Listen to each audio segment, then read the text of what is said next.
سلامونه جوړ تازه زه خو یم اوس زه د چینګنسو ولایت جنګي ښار ته رسېږم او اوس په باس کې ناست یم زه به د باس له لارې له جنګي ښار څخه چوچن ښار ته ولاړ شم کومه شاوخوا پنځه نیم ساعتو مزل به ولرم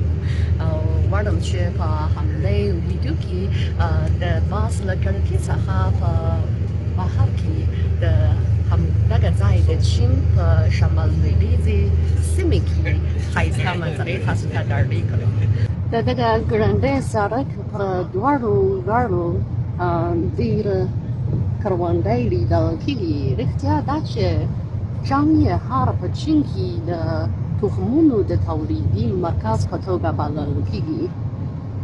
او دغه ځای زراعتي چارې ډېر ښه پرمختګ مومي د 2020 کال د سپتمبر په میاشت کې مې د چیني بزګرانو د حاصلاتو د فیستیوال په درشل کې جنګي ښار سایل وکړ او په هماغه وخت کې مې له ډېرو کلیوالو سیمو څخه لیدنه وکړه او له نږدې ځایه د ځایي بزګرانو چارې او زراعتي چارې د پرمختګ حالات وکتل او فکر کوم چې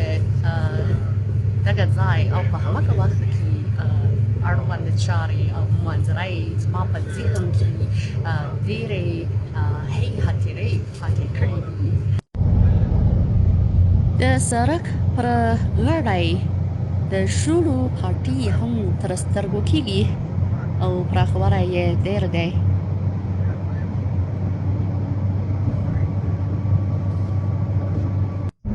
د شولو نه پرته دلته جوار هم ډېر کرل کېږي دلته د جنګي ښار مرکز دی او هر ځای جګ ودانۍ تر سترګو کېږي او ګانو یې هم د جوړولو او آبادولو په بهیر کې دي اوس موږ د چوچن ښار ته د ورتګ په لاره کې یو او چوچن ته نږدې یو او د کړکۍ په بهر کې منظرې د تنسیا جغرافیایي بڼې ښیي او یعنې د